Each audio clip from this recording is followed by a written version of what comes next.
It's been longer than a week. Welcome to my channel. This video is going to be about my experience at Old Navy, my interview, and why I quit. We'll interview first, so not in that order. My sister is filming, by the way. Do you want? Oh, she doesn't want to come on the screen. But so hopefully this video won't be as blurry. I can't see it, so hopefully after it won't be as blurry.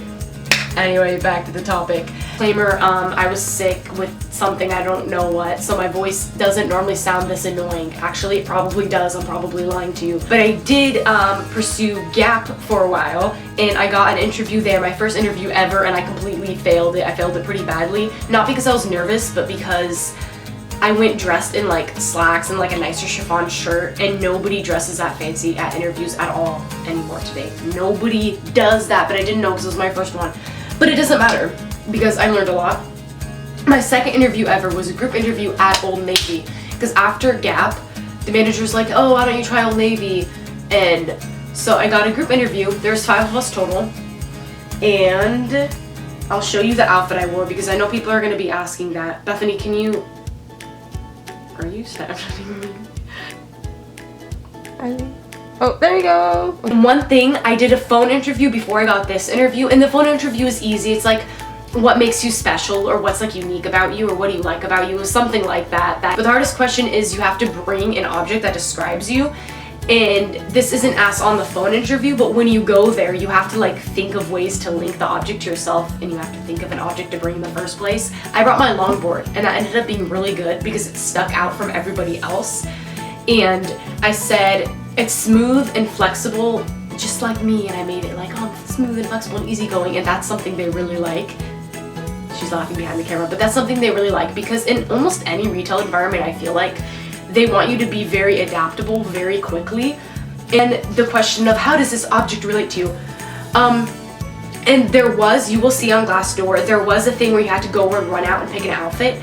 In my interview, my group interview was near Valentine's Day, so it was a Valentine's Day outfit. I was expecting this. So on the way in there, I was also 10 minutes early, which by the way, you should be at every interview. I was kind of scouting out the store a little bit. Old Navy's a really big place, and it's kind of hard to do, but don't be overwhelmed. Just kind of like have a general idea of where like shorts and shoes are if you don't know the store, because I actually didn't know Old Navy at all before the interview because I never shopped there. So it was good that I did that a little bit. And it didn't matter almost in a way because I didn't end up picking a woman's outfit. I ended up picking a kid's outfit, like a girl's outfit. I picked like a dress with like a denim jacket. So the first one back to the back room. So I laid my outfit on the table and I was like, you did good. And I knew I did good on that. Also, a lot of people say this, but it's true. You have to be the first one to speak up or around the first one, because if you never speak up, that looks really bad. And if you don't have a good answer, then don't just blurt out some stupid answer. Just don't do that. But they want to see that it sounds pushy, I know. Normally I wait for, like in a real conversation, I'm not always like, oh my gosh, I have something to say. But at the group interview, try to get your answer out there, like preferably more first half-ish of the answers. Interview questions were things like, honestly, I don't really remember them, but they were really easy. It was really fun, and I was able to relax in a way because there was other people there. It was availability, that type of thing later. It was a little bit about experience. It was like, talk about yourself. Oh, name 3 things you enjoy, like super easy stuff. Of the 5 of us, I know how to count. There was 4 of us. Of the 4 of us, 2 of us got the job and 2 of us didn't. But the one that didn't get it was a guy that his answers were kind of like, sounded like he just walked into the interview and didn't really like care, and he was kind of just like, yeah, I'm just here. And he seemed like a cool dude. He was like more adventure-y, and he had like a backpack, and he was talking about backpacking and stuff, but he wasn't hired.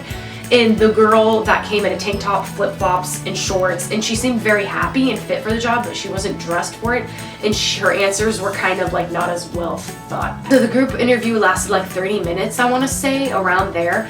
And then later, I had to call them back so many times. I called them back, I think once or twice after the group interview, and then I got the second interview, and by then I wasn't nervous at all because I knew I had the job. I walked in, we talked mainly about availability, starting wage, can you work holidays, or maybe I was asked that before in the group interview, and I was like, yeah. And right off the bat, I knew I was gonna get the job, and she said, we'd like to welcome you to our team. And I was like really happy, but I was like, I was like, yes, like I didn't get Gap, but I got Old Navy. And then, I'm sorry, I'm really bad with the dates, but I don't remember the exact time. I feel like I started a week or 2 weeks after. I know I didn't start a week after, because my schedule came, but it was blank. They didn't have me on yet. So I think the week after that week, I got interviewed. The week after is like the week after that, so like a week and a half. I don't know, I'm struggling here really hard. I went into training, and training is a whole nother story, Bethany.